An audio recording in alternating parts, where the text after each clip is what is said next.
उत्तर प्रदेश के नेता कुलदीप सिंह सेंगर को जमानत मिलने के मामले पर पश्चिम बंगाल की सत्ताधारी पार्टी तृणमूल कांग्रेस ने भाजपा पर जमकर हमला बोला है।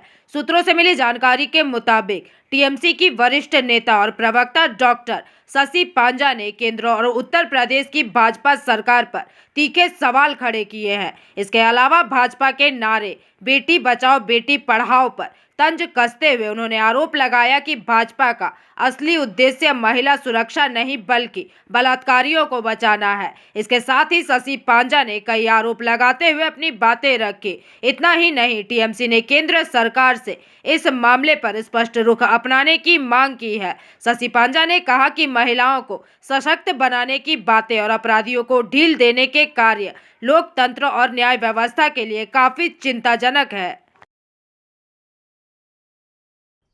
ভারতীয় জনতা পার্টি এবং কেন্দ্রীয় সরকার বিজেপি সরকার বেটি পড়াও বেটি বাঁচাও এই কথাটা ফুলিয়ে ফাঁপিয়ে অনেক কিছু বলেন। আসলে কিন্তু বেটির সুরক্ষা হচ্ছে না, বেটিকে রক্ষা দেয়া হচ্ছে না। কারণ যে মেয়ে কিংবা মহিলা তার উপর যখন ধর্ষণ হচ্ছে, আমরা দেখছি যিনি ধর্ষণকারী তাকে কিন্তু জেল থেকে মুক্ত করা হচ্ছে, সে জেল মুক্তি পেয়ে যাচ্ছে। সদ্য তো দেখলাম কুলদীপ সেনগার, সে কে?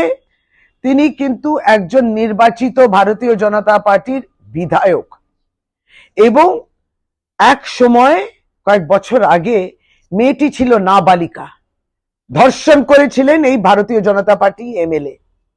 তারপর তাকে জেল পাঠানো হয়েছিল কুলদীপ সেনগারকে, কিন্তু আমরা গতকালকে দেখলাম তাকে মুক্তি দিয়ে দেয়া হলো। ভারতীয় জনতা পার্টির শাসিত রাজ্যে তারা মুক্তি পেয়ে গেছেন।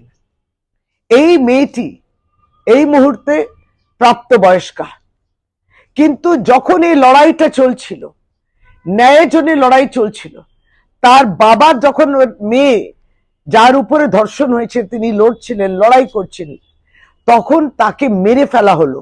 এই মেয়েটির বাবাকে মেরে ফেলা হলো, হত্যা করা হলো।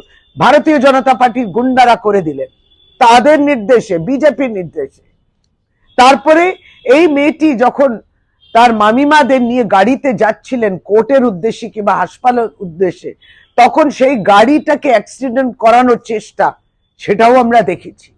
মেয়েটি বেঁচে রয়েছে, কিন্তু তার দুই মামিমারা তারা মারা গেলেন। এরা মেরে ফেলতে পারে, সাক্ষীদের মেরে দেয়।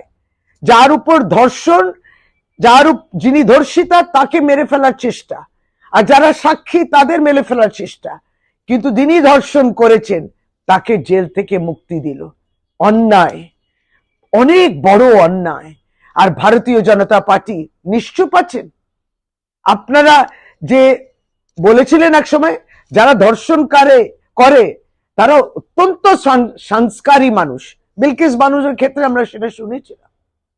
এই আরেকটা ঘটনা মধ্যপ্রদেশে হয়েছিল, শিবপুরীতে সদ্য হয়েছে। সেখানে যে মেয়েটি ন্যায়ের জন্য, বিচারের জন্য অপেক্ষায় রইল, লড়াই করছে, সেই মেয়েটির উপরে ধর্ষণ করেছে শিবপুরী মিউনিসিপ্যাল কাউন্সিলের নির্বাচিত সদস্য গায়ত্রী শর্মার ছেলে রজত শর্মা। মেয়েটি লড়াই করছে, রজত শর্মাকে জেলে পাঠানো হয়েছিল, কিন্তু তিনি তো মুক্ত হয়ে গেছেন। সুতরাং ভারতীয় জনতা পার্টি মেয়েদের সুরক্ষা দিতে পারে না, নারী সুরক্ষা। Bureau report, PVTV news.